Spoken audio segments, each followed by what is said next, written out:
they had to repatriate her remains. There are remains of our kings in St. Helena, where our kings were exiled. And some of those artifacts are still in some of the museums.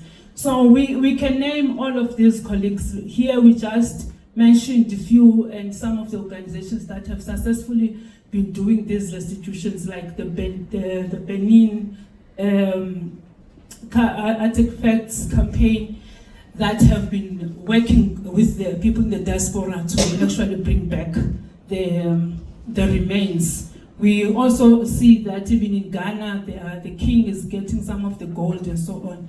So we need to raise these voices, colleagues, because these countries are coming to us and they must do justice.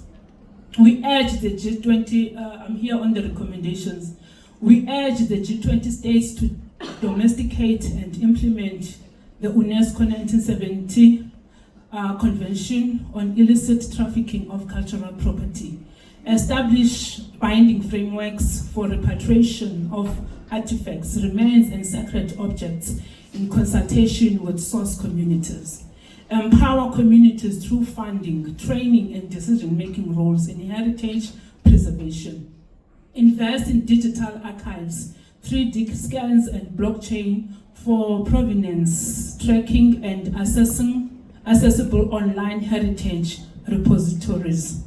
Strengthen legal frameworks, recognize cultural sovereignty, and penalize illicit trade. Promote co-curation between museums and traditional custodians to redefine narratives while preserving our cultural heritage. Support libraries, museums, and archives in Africa and the diaspora to facilitate restitution and conservation through funding and promotions of African history and decolonization of the education system. We challenge the un-African narrative by funding research, public education, and cultural programs that document and celebrate the historical existence and acceptance of diverse SOGIESC in pre-colonial African societies. The second priority theme is recognition and inclusion of Indigenous peoples and traditional authorities. Indigenous peoples and traditional leaders hold legitimacy but face systematic exclusion. We are excluded systematically as Indigenous and as kingdoms and royal leaders. This is systematic. Their recognition is key to self-determination, justice, and inclusive governance. There is a significant policy gap between the stated commitment to cultural rights in international declarations and their implementation at the international and national level. Legal frameworks often fail to recognize Indigenous knowledge systems, communal land rights, and traditional forms of governance, leading to a disconnect that enables the exploitation of natural resources and cultural heritage. The G20's focus on infrastructure development often overlooks cultural impact. The construction of a major dam in the G20 country, for instance, may displace Indigenous communities and submerge sacred sites. The commercialization of national parks without the consent of the custodians of the land continues to undermine the importance of culture and its connection to those sacred sites.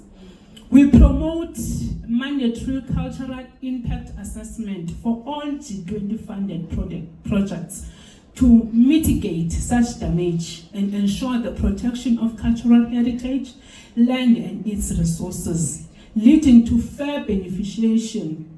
Indigenous people, mainly in Kenya, Tanzania, Brazil, Amazon forest, face challenges of displacement and violation of their human rights through deforestation and rainforest and indigenous forests that these people have been living and using for nature conservation and their spiritual rights.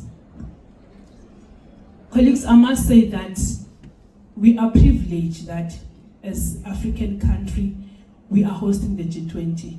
And we cannot be silenced. We cannot even be silenced to make these demands and connect everything that has been said here to culture, to indigenous people, to our land. Because even other policies, if you speak about land, we must also connect that to these arguments that we are making here. These are the recommendations to ensure a full participation of indigenous people in land, resource, and cultural decision making, aligning with the other declarations that have been made. Protect customary law, indigenous governance, and community-based justice systems through constitutional frameworks.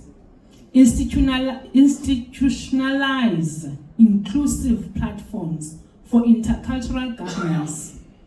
Elders, spiritual leaders, women, youth, people with disability, and the people with LGBTQ community. On legal recognition and communal land rights, we are saying that we must promote legal and policy instruments that